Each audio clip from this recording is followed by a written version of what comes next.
Pai, aqueles que estão enlutados, que o Senhor nos abençoe essa noite, Pai, lembrando, sabendo que o Senhor é Deus, soberano sobre tudo e sobre todos, que possamos te glorificar hoje, Pai, aprendendo mais sobre o dinheiro, sabendo como ser mordomos, Pai, daquilo que o Senhor nos dá.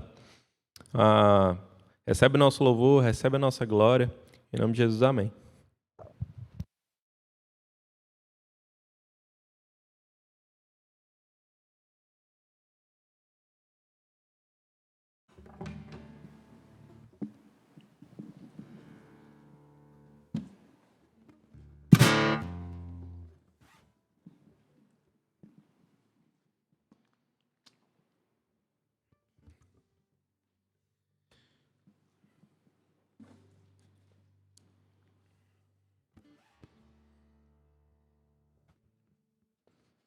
Ih, rapaz, perdi a palheta. Tá aqui. Bom, vamos cantar hoje então Colossenses 1, uma música muito bonita do Projeto Sola.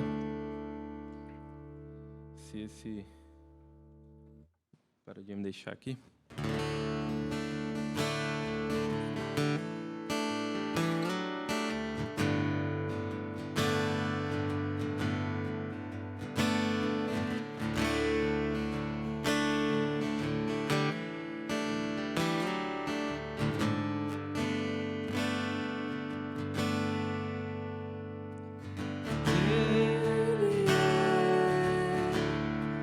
A imagem do Deus invisível.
Hoje a temática é só Projeto Sola, né? Quem não conhece, a Busca, que é um grupo muito fera que tem edificado a igreja, né? Eles mesmos dizem isso.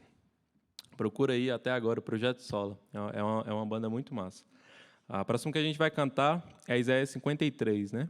Falar do Cordeiro imolado que sofreu.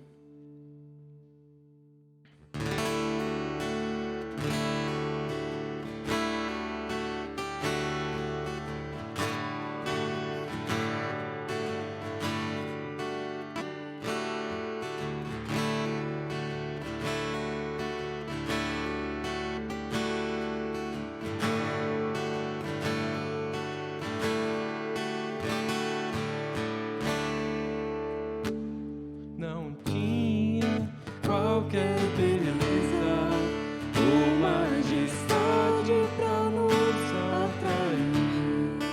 Nada havia em sua aparência para o desejar,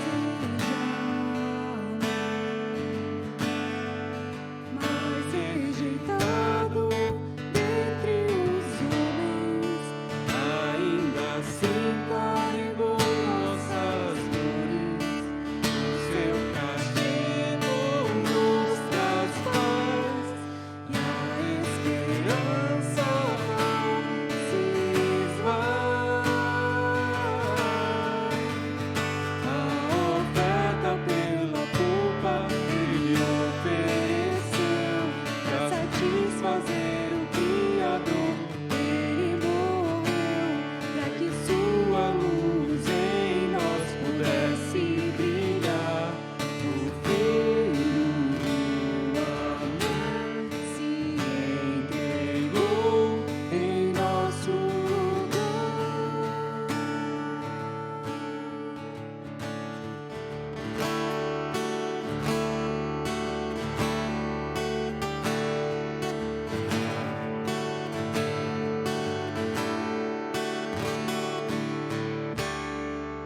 Mas rejeitado dentre os homens, ainda assim carregou nossas dores. O seu castigo nos traz paz e a esperança não se esvai.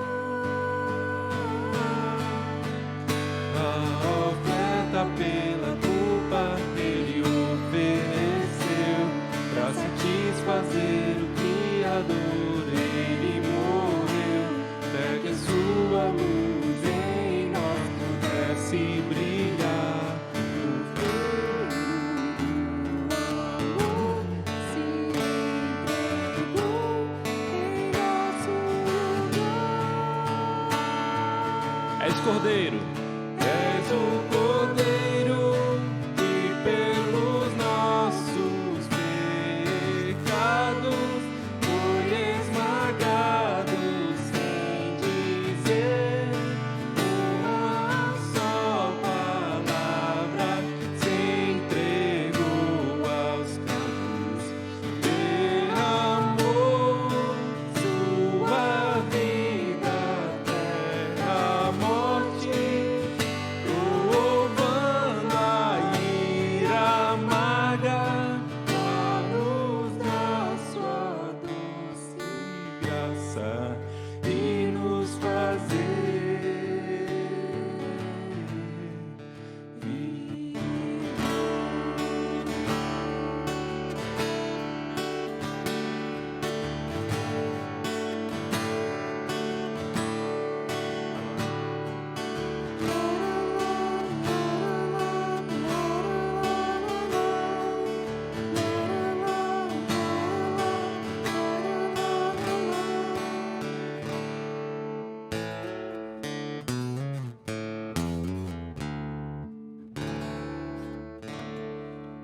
Amém. O Senhor nos abençoe nessa noite. A palavra dele fala no nosso coração, assim como já cantamos. Chamar o Ivan para pregar?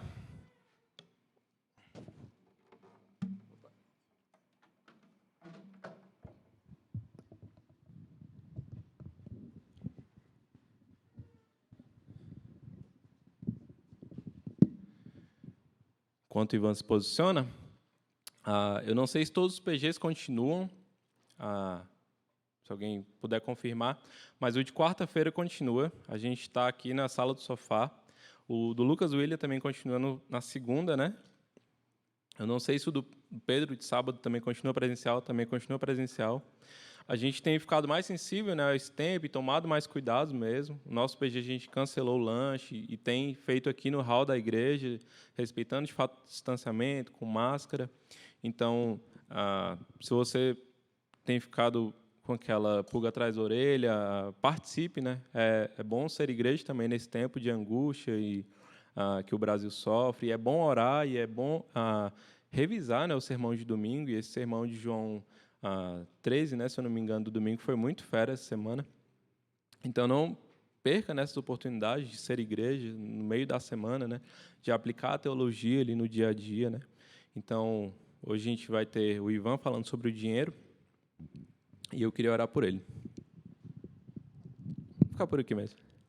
Senhor, abençoa a vida do Ivan, que ele seja boca tua nessa hora, que ele fale o que o teu texto diz, o que a tua palavra diz, e que ela seja aplicada aos nossos corações, Pai. Nos instrui nesse assunto tão difícil, Pai.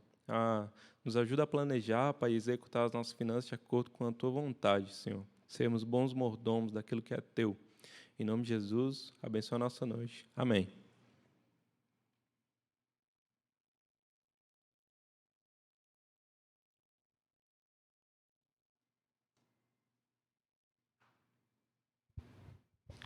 Boa noite, pessoal. Tudo bem? Graça e paz. Esperar só entrar ali. Falar sobre o tema dinheiro é um tema, como é que eu vou dizer? Ele é bem abrangente. Então, é muita coisa para falar e pouco tempo para falar. Então, eu fiz um apanhado de algumas coisas que a gente vai falar aqui. E eu vou trazer mais alguns princípios que a Bíblia nos ensina sobre o dinheiro, da nossa relação com o dinheiro, para a gente poder aplicar nas nossas vidas, e aí se aplica nos diferentes contextos de cada um. Então, só ver se vai ali o negócio.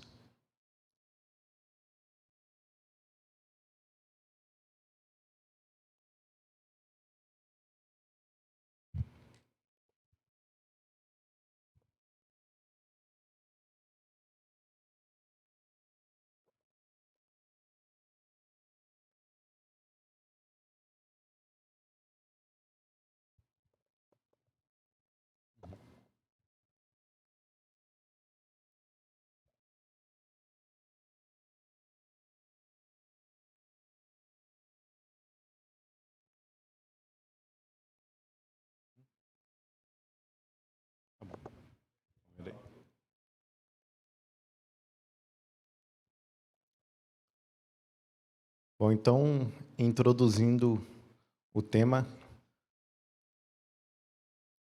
a pergunta que até se tornou muito famosa por causa de um programa, né? Quem quer ser um milionário? Essa é uma pergunta que, assim, eu fazendo para vocês, eu não vou dizer todo mundo, mas acho que 99% das pessoas diria, eu quero. Quem quer ser um milionário? E aí a gente pergunta por quê? Eu acho interessante o filme, né? Você virou o título de um filme. Tem uma cena em que está o protagonista, né, o Jamal, quando ele reencontra, depois de muitos anos, a Latika, que era a namoradinha dele, e ele vê que está passando na TV esse programa. E ele pergunta para ela, por que todo mundo gosta desse programa? Ele não via graça no programa. E ela pergunta, é uma chance que a gente tem. Uma chance de escapar. Uma chance de mudar de vida. E é essa a ideia que o dinheiro passa para muita gente. É uma forma de eu escapar da realidade que eu estou vivendo. É uma forma da minha vida mudar. Em geral, para melhor. Essa é a expectativa que praticamente todo mundo tem, e isso nós crentes também temos com relação ao dinheiro. Quem quer ser um milionário é uma pergunta que dificilmente alguém responderia não, eu não quero. Mas, refletindo um pouco sobre o que a gente vai falar sobre o dinheiro, talvez não seja uma pergunta tão fácil da gente responder assim. E a gente vai ver um pouco por quê. E aí eu dividi esse estudo em 3 partes. Que a gente vai falar primeiro sobre a simbologia do dinheiro. O dinheiro tem um simbolismo muito grande na Bíblia, a gente vai ver. Depois sobre o perigo do dinheiro e sobre o uso do dinheiro. Então, começando primeiro com a simbologia do dinheiro. Se a gente pega primeiramente lá no Antigo Testamento, a gente vai ver que a riqueza ela é muito mencionada, sobretudo no Antigo Testamento, e existe alguma diferença no Novo Testamento. Se a gente pega a Bíblia e lê numa tacada só, a gente vai perceber que existe uma ênfase diferente na riqueza, no dinheiro, no Antigo Testamento e outra no Novo. E isso é porque no Antigo Testamento, a riqueza ela tinha um papel sacramental. Ela revelava sobre Deus. Ela era algo que Deus fazia em favor das pessoas para revelar Ele mesmo. E especialmente 4 pontos, a riqueza é mostrada no Antigo Testamento dessa forma. Ela ensinava primeiramente sobre a gratuidade da eleição de Deus. E aí tem alguns textos famosos em Deuteronômio, quando Moisés está se despedindo do povo, e aí ele começa a falar, Deuteronômio 4, versos 37 e 38, falando sobre o que Deus fez em favor do povo. Está aparecendo agora? Agora está. Então ele fala: porquanto amou teus pais e escolheu a sua descendência depois deles, e te tirou do Egito, ele mesmo presente e com a sua grande força, para lançar diante de ti nações maiores e mais poderosas do que tu, para te introduzir na sua terra e te dar por herança, como hoje se vê. E Deuteronômio 7,7: não vos teve o Senhor afeição, nem vos escolheu, porque fosseis mais numerosos do que qualquer povo, pois éreis o menor de todos os povos. Então, a ideia que mostra aqui é que o povo de Israel foi escolhido dentre todos os povos numa eleição por Deus totalmente gratuita.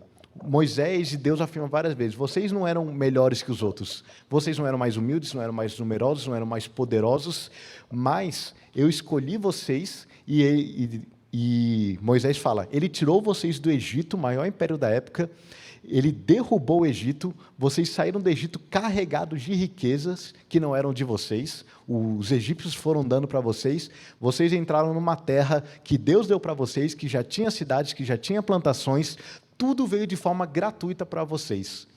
Então as riquezas simbolizavam isso, elas ensinavam para o povo que tudo que eles eram, tudo que eles receberam era gratuito, não veio deles, eles não conquistaram nada do que eles tinham. Então, as riquezas tinham esse papel sacramental de ensinar o povo de que tudo que eles tinham era gratuito. A eleição de Deus, a escolha de Deus em favor deles era algo gratuito. Outro ponto importante também é a abundância da graça. Lê o texto aqui, Joel 2, 22 a 24. Não temais animais do campo. Todos os textos estão relacionados. Esses 4 pontos que eu vou falar, todos eles são muito interligados. Não temais animais do campo, porque os passos do deserto reverdecerão, porque o arvoredo dará o seu fruto, a figueira e a vide produzirão com vigor. Alegrai-vos, pois, filhos de Sião, regozijai-vos no Senhor vosso Deus, porque ele vos dará em justa medida a chuva, fará descer como outrora a chuva temporã e a serôdia. As eiras se encherão de trigo e os lagares transbordarão de vinho e de óleo. Joel 2, 22 a 24. A linguagem da riqueza, ela revela também a abundância da graça de Deus. Mais uma vez, eles não fizeram nada por merecer. E Deus sempre promete coisas muito grandiosas. Não é tipo assim, eu não vou dar um pouco de vinho para vocês, vai transbordar de vinho. Eu não vou dar um pouco de azeite, vai transbordar de azeite. Vocês não vão ter um celeiro meio cheio, vai ser muito cheio. Tudo é muito, tudo é grande. Tudo é muito mais do que eles poderiam imaginar e até consumir em anos. A abundância da riqueza era um sinal da abundância da graça de Deus sobre a vida do povo. Então, essa linguagem é muito forte no Antigo Testamento. Outra coisa é a promessa de uma nova criação. Então o verás e serás radiante de alegria. O teu coração estremecerá e se dilatará de júbilo, porque a abundância do mar se tornará a ti, e as riquezas das nações virão a ter contigo. A multidão de camelos te cobrirá, os dromedários de Midian e de Efa. Todos virão de Sabá, trarão ouro e incenso e publicarão os louvores do Senhor. Todas as ovelhas de Quedar se reunirão junto de ti. Servir-te-ão os carneiros de Nebaiote, para o meu agrado subirão ao meu altar, e eu tornarei mais gloriosa a casa da minha glória. Aqui o final de Isaías já está falando sobre o tempo futuro, já está falando quando Deus vai restaurar todas as coisas, em que vai haver uma nova criação, uma nova Jerusalém, uma nova reunião do povo de Deus, e a abundância de riquezas atesta isso. Atesta de que Deus não vai falhar nas suas promessas. E tudo vai mostrar, a nova criação será algo ainda mais abundante do que eu já havia prometido. Então aponta para essa nova criação. As riquezas vão sempre apontando para questões espirituais que vão muito além. A ideia é que a riqueza é um signo, e a coisa significada são esses pontos: a eleição gratuita de Deus, a abundância da graça, a promessa da nova criação. E a riqueza está apenas sendo um signo, um símbolo dessas representações maiores. O povo não deveria se atentar para a riqueza em si, mas deveria olhar para aquela riqueza e falar: essa riqueza me mostra que Deus me escolheu de forma gratuita. Essa riqueza me mostra que a graça de Deus é muito maior. Se aqui tem um carrinho de ouro, a graça de Deus é muito maior que isso. Isso aqui apenas servia para apontar para questões maiores que Deus fazia em favor do povo. E o último ponto importante é o pertencimento de todas as coisas a Deus. Pois assim diz o Senhor dos Exércitos: ainda uma vez, dentro em pouco, farei abalar o céu, a terra, o mar e a terra seca. Farei abalar todas as nações, e as coisas preciosas de todas as nações virão, e encherei de glória esta casa, diz o Senhor dos Exércitos. Minha é a prata, meu é o ouro, diz o Senhor dos Exércitos. Ageu aqui, na profecia, até a gente viu esse sermão há pouco tempo, falando sobre a glória da segunda casa, fala que as nações de todo mundo virão e trarão suas riquezas diante de Deus. E Deus fala por quê? Porque minha é a prata, meu é o ouro. Tudo pertence a Deus. Tudo um dia voltará para Deus. Tudo veio dele, tudo se sustenta por ele, e tudo voltará para ele. O povo não precisava se preocupar com as riquezas, porque as riquezas apenas apontavam para uma realidade maior em Deus. E depois ele vai ver que seres humanos como nós somos materialistas desde sempre. O povo passou a perder o sentido do significado da riqueza e focar tão somente na riqueza. Mas eu estou trabalhando isso para que a gente tenha uma ideia do lugar do dinheiro na nossa vida, o lugar do dinheiro no nosso coração. E porque o Antigo Testamento fala tanto sobre riquezas, e é um prato cheio para a teologia da prosperidade, que pega esses textos todos e distorcem, que perdem o sentido de como foi caminhando uma teologia do dinheiro ao longo da Bíblia. E a gente chega no Novo Testamento, e toda a realidade espiritual para a qual a riqueza apontava no Antigo Testamento, agora encontra seu cumprimento no Novo Testamento em Jesus Cristo. Tudo aquilo que a riqueza simbolizava no Antigo Testamento passa agora a ter o seu cumprimento em Jesus Cristo. Jesus Cristo revela tudo aquilo, e revela de forma maior e melhor e plena tudo aquilo que as riquezas apenas apontavam no Antigo Testamento. Por exemplo, Jesus Cristo nos revela a gratuidade da eleição. Efésios 2 vai dizer que antes da fundação do mundo, Deus nos predestinou em Cristo Jesus. Cristo Jesus nos mostra a gratuidade daquilo que Deus fez em favor de nós. Porque Ele, o mais rico de todos, Ele, o bem mais precioso de todos, Ele se entregou em nosso favor. Ele se entregou em favor do seu povo. Ele revela de modo muito maior do que qualquer terra que Deus pudesse nos dar, ou dar para o seu povo, a riqueza de Deus em nosso favor. Porque dar terras é fácil para Deus. Dar o seu próprio filho foi algo muito maior. Em Cristo Jesus, Deus mostra plenamente como o amor dele por nós foi totalmente gratuito, sem nada merecermos. Jesus Cristo nos revela a abundância da graça. Totalmente conectado, João 1,14 fala que Cristo veio em graça e verdade. Jesus Cristo foi a própria manifestação, foi a própria encarnação da graça de Deus no mundo. A abundância da graça daquele que não pecou, se entregando totalmente em nosso favor. Se as riquezas apontavam para uma abundância da graça, o Filho de Deus aponta muito mais. Jesus Cristo nos revela a realidade da nova criação. 1 Coríntios capítulo 15 inteiro vai falar sobre isso, sobre a ressurreição de Cristo. A ressurreição de Cristo é o grande sinal da nova criação, porque fala que Ele é o primogênito dentre os mortos. Ele é as primícias daquilo que virá. Aquilo que Jesus se tornou pela ressurreição, um novo corpo, uma nova realidade, uma nova vida, sem pecado, sem corrupção, isso é aquilo que a ressurreição significa para nós. E é aquilo que nós um dia atingiremos. Jesus Cristo ressuscitado é a garantia de Deus de que um dia Ele restaurará todas as coisas. Então a riqueza não precisa mais nos atestar isso. Jesus Cristo nos atesta. E Jesus Cristo nos revela o pertencimento de todas as coisas a Deus. Colossenses 1 fala justamente isso, que nele tudo subsiste. E agradou a Deus que nele residisse a plenitude de todas as coisas. Todas as coisas são sustentadas pela palavra do poder de Cristo Jesus.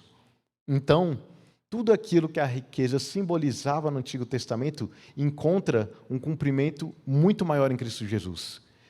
Tanto é assim que, uma vez que o signo do dinheiro encontra seu cumprimento em Cristo, o Novo Testamento destaca mais outro aspecto do dinheiro que o Antigo Testamento já falava também, a saber, a sua periculosidade. Se a gente for olhar, comparar o Antigo com o Novo Testamento, a visão que o Novo Testamento mostra do dinheiro é muito mais negativa do que do Antigo Testamento. Justamente porque o dinheiro tinha um papel espiritual muito forte no Antigo Testamento, em que ele perde no Novo Testamento. O Antigo Testamento constantemente alerta também para o perigo do dinheiro, o perigo das riquezas. E esse perigo vai ser mais ressaltado agora no Novo Testamento. Então, para a gente ter isso em mente, que olhando o todo da Bíblia, o dinheiro cumpriu um papel no passado, que não tem mais hoje. O dinheiro hoje não é mais um sinônimo de bênção, que foi no Antigo Testamento. O Novo Testamento mostra que não é mais assim. A bênção de Deus sobre as nossas vidas é Cristo Jesus em nós, mais do que qualquer outra coisa, tendo dinheiro ou não. E, na verdade, o Novo Testamento vai destacar muito para o perigo do dinheiro, que é justamente uma força espiritual que o dinheiro tem sobre a humanidade, uma força espiritual dominadora. E a gente vai ver isso agora. É interessante. Muita coisa que eu peguei aqui, eu peguei de alguns livros, até um que o pastor Samuel me emprestou. Um eu já tenho, é Santos no Mundo, muito bom, que trata sobre os vários temas que vocês estão seguindo aqui. O outro é O Homem e o Dinheiro, que é de um teólogo e filósofo francês que já morreu, Jacques Ellul, não sei se é assim que fala, em que ele faz essa longa análise do dinheiro e de como o dinheiro, muitas vezes a gente tem o dinheiro como uma coisa simplesmente neutra. Tipo assim, o dinheiro é algo que ele é neutro. Ele não é bom nem mal. E ele vai falar que, na verdade, o dinheiro possui uma força espiritual muito maior no mundo do que muitas vezes a gente considera. E esse é o nosso erro em encarar o dinheiro. Não perceber que ele tem, e que o Novo Testamento, a Bíblia como um todo, ensina que ele tem essa dimensão espiritual na nossa vida. E um texto que é base para isso é o de Mateus 6,24. Ninguém pode servir a dois senhores, porque ou há de odiar um e amar o outro, ou se dedicará a um e desprezará o outro. Não podeis servir a Deus e a Mamon. A forma como o Senhor Jesus apresenta o dinheiro de forma personificada, disputando o senhorio dos corações com Deus, revela essa força espiritual de Mamon que exige devoção. É interessante que Jesus não faz essa comparação com nenhuma outra área da nossa vida, senão com o dinheiro. O dinheiro é personificado, a palavra Mamon é riqueza, dinheiro, mas ela assume quase que uma personalidade, que assim, você não pode servir, tem dois senhores aqui, não que Deus e o dinheiro estejam em pé de igualdade, mas no nosso coração a gente faz essa divisão, de um lado temos Deus, do outro lado nós temos Mamon. Você não pode servir a dois senhores, e a ideia é justamente de devoção, aquilo que você gasta tempo, aquilo que você gasta suas forças, aquilo que você gasta a sua adoração, o seu pensamento, o seu respirar, e se a gente parar para pensar, eu vou abordar aqui alguns pontos, como Mamon domina sobre os corações. Como Mamon domina sobre até mesmo as nossas vidas dentro da igreja. caminhando com o Senhor, Mamon ainda pode exercer um senhorio muito forte. E várias histórias vão mostrando sobre isso. A história do jovem rico é famosa. Se nós formos lembrar, aquele jovem vem falar com Jesus e fala: bom mestre, o que farei para herdar a vida eterna? E aí o Senhor Jesus fala: você conhece os mandamentos, faz isso e aquilo. Ele falou: do Senhor, eu faço tudo isso. Aquele jovem era confiante de que ele estava seguindo a palavra de Deus. Mas Jesus sabia que no coração dele tinha um problema. E ele fala: então vai e vende tudo que tem e me segue. E aí, nesse ponto, mostra a força espiritual que o dinheiro tinha na vida daquele jovem. Porque o texto diz que ele se retirou muito triste, porque ele tinha muito dinheiro. A questão era, se a gente olha, como é que ele pôde rejeitar Jesus em troca do dinheiro? Será que a gente realmente não sabe como é que ele pôde rejeitar Jesus em troca do dinheiro? Que ele não conseguiu confiar que Jesus cuidaria dele, mas que sim, que Mamon cuidaria dele? Pense se fosse a mesma coisa com você. Eu paro para pensar comigo. Se eu não confio mais que Mamon cuida de mim do que Deus. E Jesus vai mostrando isso. Mostra isso na vida daquele jovem. E a Bíblia vai ressaltando várias coisas. Aqui é a frase do filósofo que eu falei. E quando esse poder sedutor chega a provocar o amor no coração do homem, então ele assim se mostra claramente como força espiritual. E sua significação não se limita aos atos exteriores, e sim envolve todo o destino do homem. Alguns outros textos, Paulo também fala, porque o amor do dinheiro é a raiz de todos os males, e alguns nessa cobiça se desviaram da fé, e a si mesmos se atormentaram com muitas dores. É a ideia de que existe um amor pelo dinheiro, e o dinheiro exige esse amor. Como um verdadeiro senhor, Mamon exige que nós o amemos. E Paulo fala, essa é a raiz dos males. Esse amor, essa devoção a Mamon. Salomão, homem riquíssimo, pôde dizer, quem ama o dinheiro jamais dele se farta, e quem ama a abundância nunca se farta da renda. Também isto é vaidade. Quem ama o dinheiro nunca vai ter o bastante. Quem ama as riquezas sempre vai achar que precisa um pouco mais. Quantas vezes a gente já não pensou? E se vocês ainda não pensam, pode chegar que esse dia vai chegar. Se eu tivesse um pouco mais de dinheiro, a minha vida seria melhor. Se eu tivesse só mais um pouquinho. Eu já pensei isso muitas vezes. Eu só precisava de mais um pouco e as coisas seriam melhores. E ele fala, quem ama o dinheiro jamais dele se farta. Vai continuar cada vez mais. Uma vez perguntaram numa entrevista para John Rockefeller, o milionário americano, muitos anos atrás, ele é o patriarca dos Rockefeller, do ramo do petróleo e tudo mais. Quanto era o bastante? Acho que na época ele era o homem mais rico do mundo, o mais rico dos Estados Unidos ele era. Perguntaram para ele numa entrevista, quanto é o bastante? E ele respondeu, um pouco mais. É sempre um pouco mais é o bastante. Ou seja, o bastante nunca chega, o suficiente nunca chega. E Mamon vai nos sugando. Vai sugando as nossas vidas. Uma história interessante da mitologia grega é a história do rei Midas. Não sei quem conhece, mas resumidamente é o seguinte. O rei Midas era o rei da Frígia, e lá na região da Grécia. E era um rei com um relativo poder, muito respeitado, mas que tinha essa coisa de um pouco mais, um pouco mais. Ele queria mais.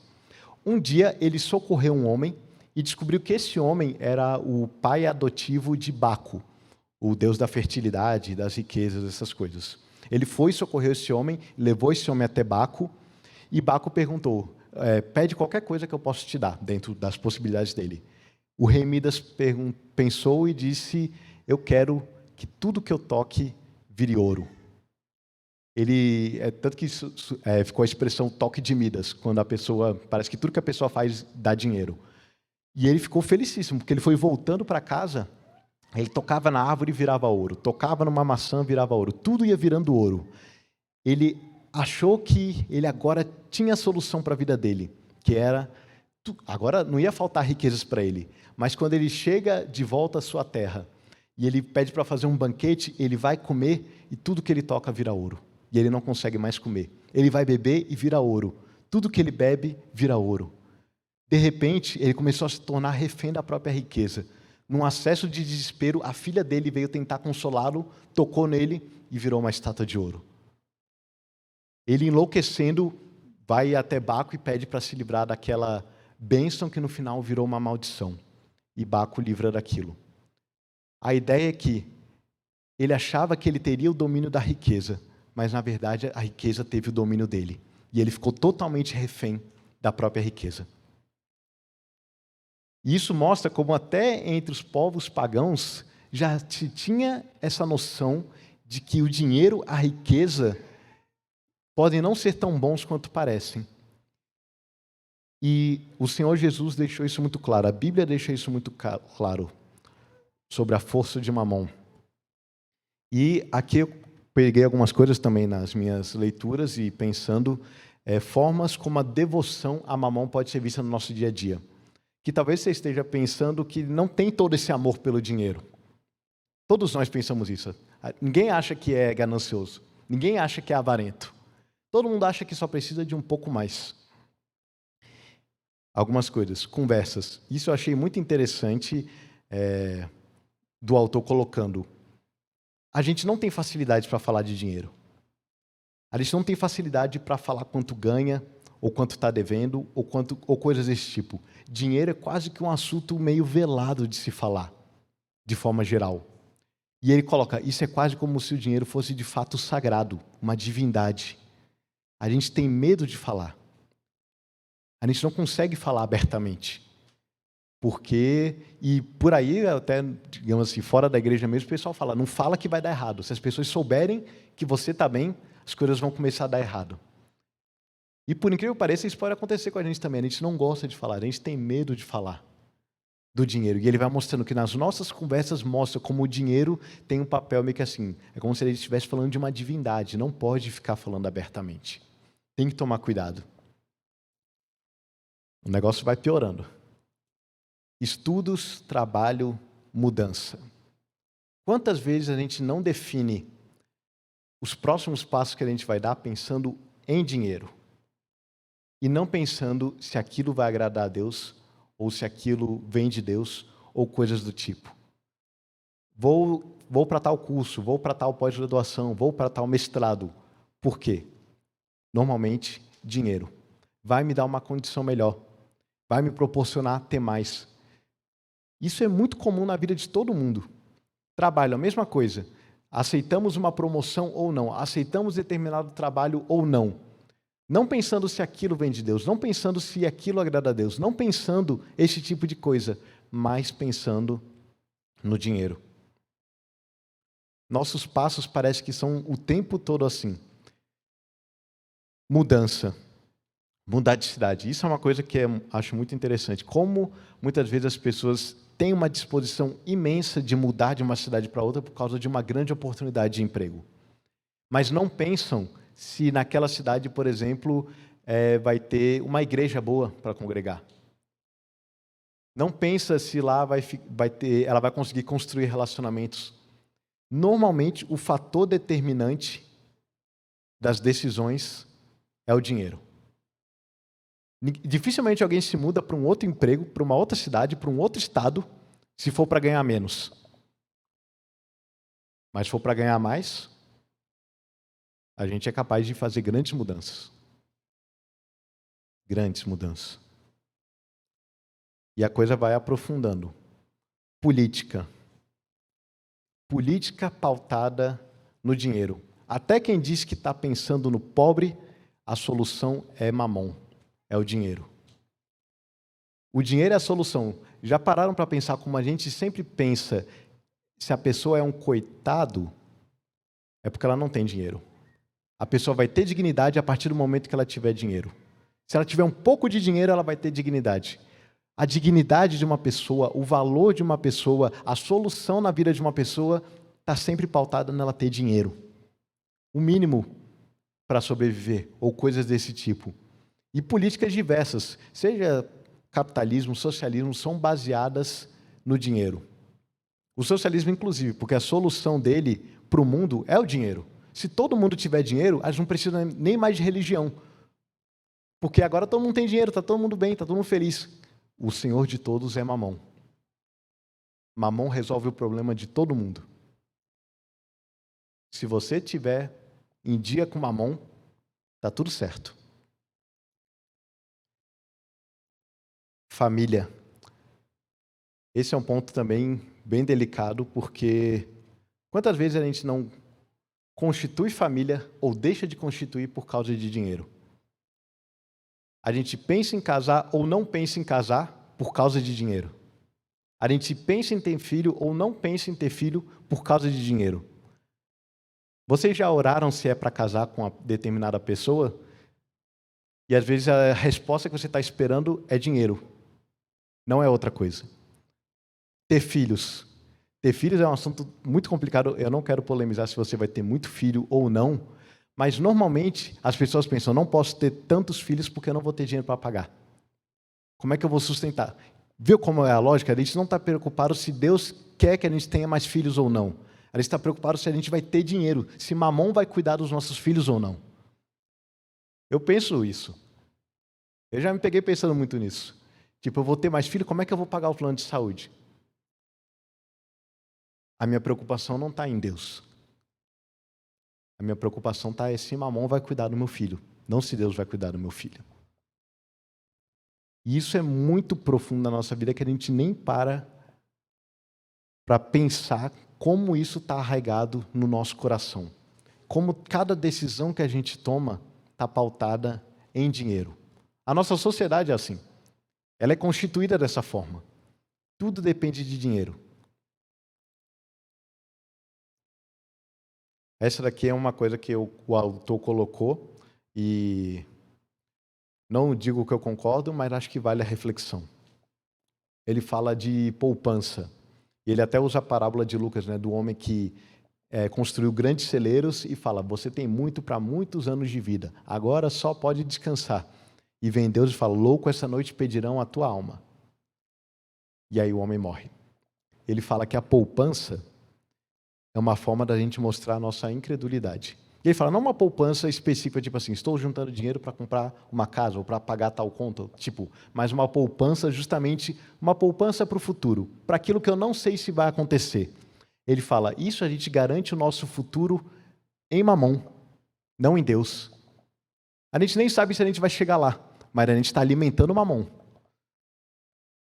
E nisso que a gente vai alimentando, o Mamon vai acumulando, vai juntando e vai falando, você nem sabe se você vai chegar lá, mas você está preocupado se Mamon vai estar lá para te suprir. Você não confia que Deus vai cuidar de você. E ele até fala, o pessoal fala que isso é prudência e tal, isso é uma boa desculpa para a incredulidade. Ele fala muito isso, ideia de prudência, de planejamento, são boas desculpas para a nossa incredulidade. Que nem eu falei, pensem sobre isso. Pensem se a prudência de vocês, se o planejamento de vocês, se os planos de vocês são apenas sabedoria ou são incredulidade. Uma falta de confiança em que Deus cuida e um apego a Mamon. E apenas Jesus Cristo pode nos libertar do poder de Mamon. E Ele nos liberta justamente com graça. A lógica do dinheiro é quebrada. A gente não paga nada. Para Mamon tudo é pago. Para Jesus não. Para Jesus é gratuito. Ele quebra a lógica do dinheiro com o próprio sacrifício dele. Reconhecermos, e aqui são passos para a gente realmente ir trabalhando no nosso coração, que a gente não deve ter essa devoção a Mamon, que a gente deve se desprender dessas amarras do dinheiro na nossa vida. Reconhecemos que tudo vem de Deus, porque muitas vezes a gente não reconhece isso, a gente está tão acostumado a trabalhar e o dinheiro cair na conta, que a gente não para pensar que aquilo é provisão de Deus. Não é o nosso empregador, seja lá quem ele for. Ele pode até ser um instrumento de Deus, mas vem de Deus. Tudo pertence a Ele. Aquilo que nós recebemos, daqui a pouco a gente vai abordar mais isso, não é nosso. É de Deus. Ainda que nós possamos usar em nosso benefício, não é nosso. E outra coisa que ele coloca muito interessante, que a Bíblia mostra muito bem, é nos dedicarmos à prática da doação, afasta a influência de Mamon. Aí ele trabalha até a ideia de profanação, que é tipo ofender a divindade. Você desmascara a divindade, você ofende, você vai e encontra ela quando você doa. E isso até a prática da igreja, dos dízimos e ofertas. Você perdoar simplesmente uma dívida, você ter uma liberalidade, é uma coisa que você vai se desprendendo, que você simplesmente confia que aquilo não vai faltar. É até interessante, né? Eu lendo um outro autor, ele coloca sobre justamente esse momento dos dízimos e ofertas, de não ser uma coisa automática. Porque hoje, com aplicativo, tudo, tem muita gente que coloca em débito em conta, né? Então, simplesmente vai saindo o dinheiro lá, deu um mês, começo do mês, já foi o dízimo. Ele falando, não faça isso, como um exercício mesmo. Quando tiver aquele momento, vá conscientemente, leve o seu dinheiro e deposite. Tenha consciência de que aquilo você está, de fato, doando. E aquilo não vai te faltar, porque é Deus quem te supre. Até um texto muito interessante é o texto da unção do Senhor Jesus, quando ele está para ser crucificado, que ele está na casa, esqueci o nome, cara, Simão o leproso, e vem a mulher, quebra o vaso e derrama um perfume caríssimo sobre a cabeça de Jesus. E o que é interessante da passagem? Que alguns falam, mas que desperdício! A gente podia ter vendido isso e dado para os pobres. Que atitude maravilhosa dessas pessoas, né? E Jesus fala, não. Ela me fez um bem. Você vê como entra na lógica do dinheiro de novo, o dinheiro utilitário, e não o dinheiro abençoador. Essa passagem é muito interessante, porque mostra realmente essa liberalidade de dar de uma forma abençoadora do próprio Deus, no caso ali. E essas práticas nos ajudam a nos libertar desse domínio para que a gente possa avançar numa vida piedosa com dinheiro. Um outro exemplo aqui, um conto de Natal, não sei quem conhece essa história, ela é bem famosa, já foi adaptada para várias mídias, cinema, animações e todos mais. Resumidamente a história. Um homem chamado Ebenezer Scrooge é um banqueiro numa cidade extremamente rico, extremamente avarento e que, por causa de quem ele é, faz extremo mal a todas as pessoas, trata todo mundo mal. Paga mau salário para os funcionários, não está nem aí para ninguém, vive sozinho, recluso, totalmente consumido pelo seu próprio dinheiro. Na noite de Natal, ele vai dormir e ele recebe a visita de 3 fantasmas. O fantasma do Natal passado, o fantasma do Natal presente, o fantasma do Natal futuro. Cada um deles mostrando como o dinheiro consumiu ele no passado, como o dinheiro consome ele no presente e como o dinheiro vai consumir ele no futuro, em que ele vai estar morto, a riqueza dele vai para qualquer um e as pessoas vão estar celebrando a sua morte, porque finalmente aquele velho maldito morreu. E ele acorda extremamente assustado e vê que ainda é Natal, e naquele mesmo dia ele simplesmente muda, e ele passa a distribuir tudo que ele tem para todo mundo e ajudar todas as pessoas da cidade, a tratar bem todas as pessoas da cidade. No fim das contas, ele foi liberto do poder de Mamon por uma experiência sobrenatural. O dinheiro tem essa capacidade de nos dominar, e apenas o poder sobrenatural de Deus nos leva para o outro lado para que a gente não seja mais dominado por ele. E tendo feito essa avaliação do papel do dinheiro, tendo feito essa avaliação do perigo do dinheiro, que a gente tem que considerar seriamente, a Bíblia também nos mostra sobre o bom uso do dinheiro. E é interessante, outra parábola de Jesus, eu não estou lendo tudo porque não ia dar tempo, mas é a parábola do administrador infiel, em que Jesus mostra como aquele homem corrupto soube usar bem o dinheiro que estava na mão dele, e ele fala, os filhos desse mundo sabem fazer melhor uso do dinheiro do que vocês. Vocês têm que saber fazer bom uso desse dinheiro que é mau. Jesus chama até o dinheiro de mau, mas vocês têm que saber fazer bom uso dele. Vocês têm que ser fiéis no pouco, porque ele até fala, se vocês não forem fiéis no pouco, no dinheiro mau, como é que vocês vão ser fiéis no muito, nas coisas preciosas de Deus? Então a Bíblia chama a um uso responsável do dinheiro, tendo consciência de que o dinheiro tem essa força espiritual. Então, a Bíblia deixa isso bem colocado. Olha, é desse jeito. O dinheiro tem essa força, mas Jesus nos liberta. E a partir disso, nós podemos fazer um bom uso dele. E aí, eu achei essa frase interessante aqui do William Perkins, um dos puritanos, em que um dos sermões dele, ele coloca algumas formas em que a gente pode pensar o dinheiro. E ele coloca: devemos usar de tal modo os bens que temos, que o uso e posse deles devem tender à glória de Deus e à salvação de nossas almas. Nossas riquezas devem ser empregadas em seus usos necessários. Vem primeiro a manutenção de nosso bom estado e condição. Em segundo lugar, o bem dos outros, especialmente aqueles que são de nossa família e parentesco. Em terceiro, a assistência aos pobres. Em quarto, a manutenção da igreja e da verdadeira religião. Em quinto lugar, a manutenção da comunidade. Basicamente, o que ele está colocando é: nós temos um dinheiro que tem que ser usado para a glória de Deus. E esse dinheiro nunca pode ficar circunscrito apenas a quem o detém. O dinheiro não é só para si. A visão puritana do dinheiro é muito interessante, é que ela era um bem social. Por isso que eu falei naquele outro ponto, que o dinheiro ele não é nosso, o dinheiro é de Deus. Ele dá o dinheiro para que nós possamos manter as nossas vidas, mas ele não fica apenas em nós. Ele tem que ir para os outros, ele tem que abençoar alguém que está precisando. E você não precisa ir muito longe. Você pode olhar alguém da sua própria família, você pode olhar algum amigo, você pode olhar alguém da própria igreja, mas ele vai expandir o ciclo, né? Você primeiro abençoa você mesmo, cuida da sua família. Depois você olha as pessoas que estão ao seu redor. Depois você vai para os pobres, depois você vai expandindo. Mas o dinheiro ele não pode ficar retido. Essa é a ideia. O dinheiro não pode ficar retido apenas em você mesmo. E isso é difícil para a gente, porque a gente tem essa mentalidade de só um pouco mais. Está faltando só um pouquinho para eu conseguir pagar as minhas contas. E quando você tiver mais esse pouquinho, vai ter mais conta. E quando você tiver mais um pouquinho, vai ter mais conta. E aí nunca sobra para os outros. E isso é uma coisa que a Bíblia mostra, que o dinheiro tem que ir além de nós. E aí ele também coloca alguns pontos interessantes para a gente, que é no uso particular. Então, já que a gente pode usar com nós mesmos, devemos até usar com nós mesmos, como é que a gente usa? E falasse muito sobre moderação. E eles dão 3 pontos aqui, de como ser moderado no uso particular. Primeiro, um contentamento com o estilo de vida moderado. Isso vai variando de épocas em épocas, cidades em cidades e tudo mais. Por exemplo, eu morei no Rio de Janeiro. Rio de Janeiro, você ter um ar-condicionado em casa não é um artigo de luxo, porque você não consegue dormir sem ar-condicionado.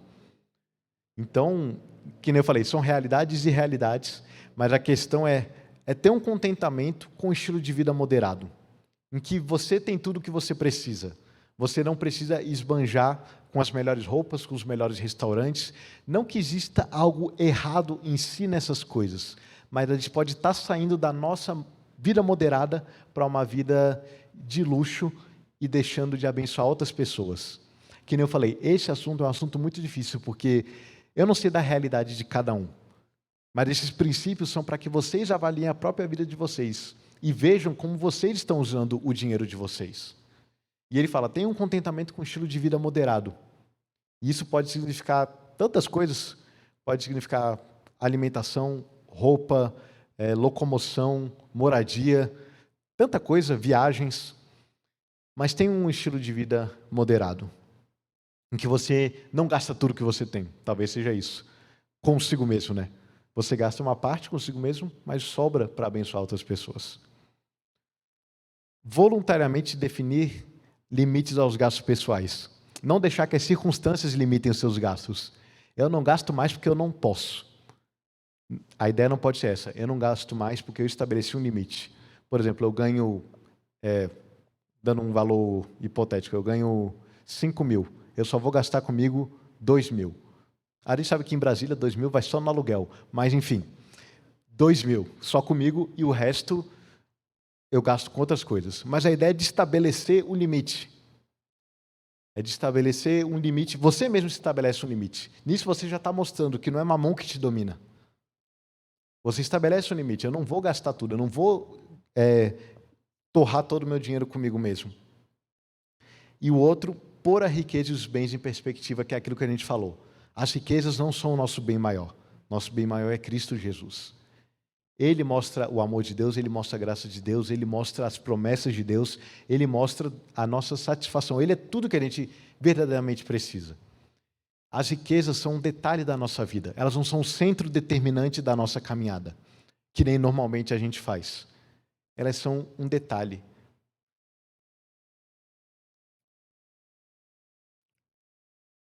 E aqui, Eclesiastes, Salomão dando um conselho: eis o que eu vi. Boa e bela coisa é comer e beber e gozar cada um do bem de todo o seu trabalho, com que se afadigou debaixo do sol durante os poucos dias da vida que Deus lhe deu. Porque esta é a sua porção. Quanto ao homem a quem Deus conferiu riquezas e bens e lhe deu poder para deles comer e receber a sua porção e gozar do seu trabalho, isto é dom de Deus, porque não se lembrará muito dos dias da sua vida, porquanto Deus lhe enche o coração de alegria.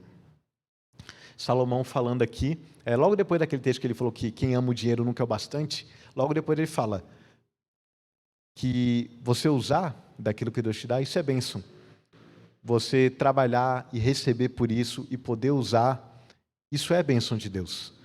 Mas é justamente isso, é de Deus, vem de Deus. E ele coloca que Deus enche o coração de alegria. Nunca vai ser o dinheiro que vai encher o coração de alegria. O dinheiro não traz felicidade, não compra, não manda trazer, nem nada do tipo. O dinheiro, na verdade, ele tem a capacidade muito maior de nos oprimir. Mas nosso coração em Deus, nossa satisfação em Deus, a gente pode e deve usar o dinheiro com sabedoria para a glória de Deus.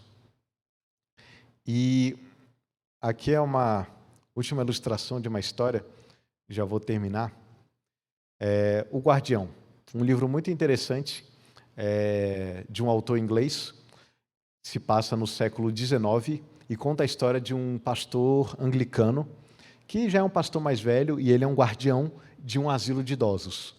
Ele cuida de um grupo de 12 idosos, e são idosos que passaram necessidades ao longo da vida e no final meio que receberam aquele abrigo. E o que acontece na história é que quando o asilo foi fundado, foi um nobre inglês que tinha muito dinheiro, fundou aquele asilo, deixou umas terras e o rendimento das terras seria para manter o guardião dos idosos e os idosos. E ele estabeleceu um valor para aqueles idosos receberem. Mas os anos foram passando e o dinheiro foi valorizando, e o que aconteceu é que o dinheiro inicial multiplicou e muito. Tinha muito dinheiro agora. Mas os idosos recebiam uma parcela menor e o guardião recebia uma parcela maior. Mas o que os idosos recebiam era extremamente bom para eles viverem. Eles viviam bem. E o guardião, inclusive, doava parte do salário dele para que os idosos vivessem ainda melhor. O que aconteceu? Um agitador revolucionário apareceu na cidade e falou que aquilo era um absurdo, que a igreja estava roubando o dinheiro dos idosos e que os idosos não podiam, que eles tinham que ter mais dinheiro e não sei o quê, blá, blá, blá. E começa um movimento na cidade. E convence os idosos de que eles têm direito àquilo. Junta com advogados e tudo mais. E os idosos, um deles era contra. Um deles falava sempre que vocês estão sendo gananciosos. Todos vocês, todos nós aqui vivemos hoje em dia muito melhor do que nós vivíamos quando nós trabalhávamos. E vocês estão querendo o que não é de vocês. O que acontece é que a confusão se tornou tão grande, de um lado dos bispos anglicanos, de outro lado desse homem revolucionário, e o guardião no meio disso tudo era um pastor humilde e simples, começou a entrar num conflito pensando: será que esse dinheiro realmente não é meu? Será que esse dinheiro realmente deveria ir para outras pessoas? Será que eu estou fazendo um mal para os outros? E o livro todo se desenvolve em torno disso. E o interessante é sempre ver esse guardião nesse dilema em relação ao dinheiro. E ele chega no final e ele toma a conclusão de que ele iria embora. Ele iria embora. Ele, na idade dele, nunca conseguiria, digamos assim, uma outra paróquia para ele pastorear, em que desse uma condição tranquila para ele, mas ele falava: eu não vou ficar aqui sendo refém dessa situação. Se o dinheiro é para ir para os idosos, que vá. No final, realmente, o dinheiro era uma dúvida muito grande de para onde devia o dinheiro. Mas ele falou: eu não vou ficar preso a isso. O meu trabalho aqui era cuidar desses idosos. Mas se de alguma forma o dinheiro é o que está me prendendo aqui com esses idosos, não vai ser o dinheiro. E ele decide ir embora. Ele foi amparado pela família dele, pelos amigos dele, ele não foi dominado pelo dinheiro, e o que é pior nessa situação? Os idosos viraram apenas um joguete na mão de outras pessoas, porque no final nenhum outro guardião apareceu, eles não receberam mais dinheiro, eles não receberam parte do salário que o guardião dava para eles, e eles perderam o que eles tinham de melhor, que eles tinham um amigo para cuidar deles.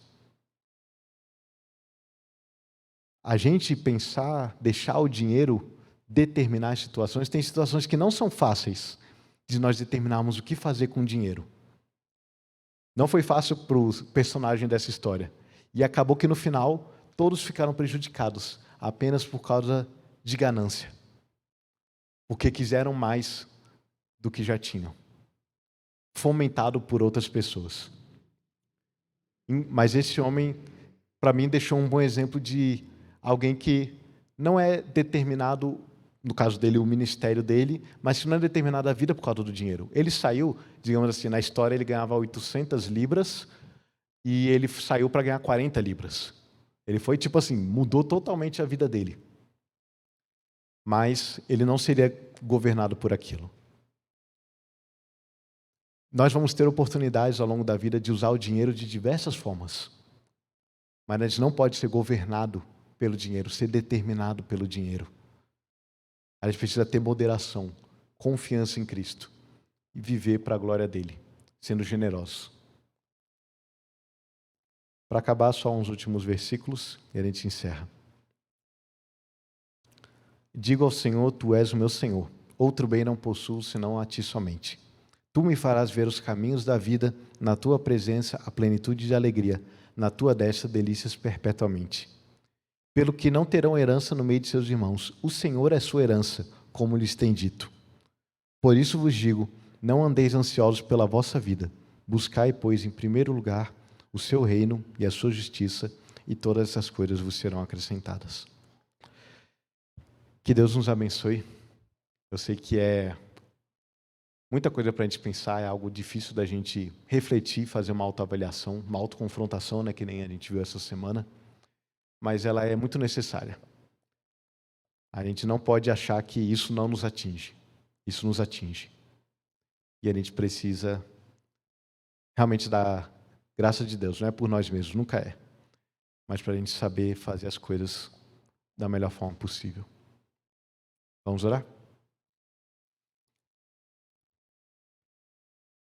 Senhor Deus, Pai, obrigado porque tivemos aqui nessa noite a oportunidade de falar sobre esse tema do dinheiro, das riquezas, e ver um pouco do que a Tua Palavra nos ensina. Eu peço a Deus que o Senhor ajude meus irmãos aqui, ajude a mim a termos uma visão mais clara do dinheiro em nossas vidas, para que não sejamos dominados ou pautados pelas riquezas, mas sim pelo Senhor Jesus Cristo. Nos liberta, ó Deus, dessa ganância, dessa avareza, dessa opressão, e nos ajuda, Pai, que o Senhor dê discernimento a cada um dos meus irmãos aqui, para que saibam lidar com o dinheiro nas suas vidas. É algo difícil, muitas vezes nos angustia, justamente porque não sabemos como lidar. Que o Senhor guie a cada um, que o Teu Santo Espírito seja sobre a vida de cada um. Que o Senhor nos ajude. Em nome de Jesus, amém.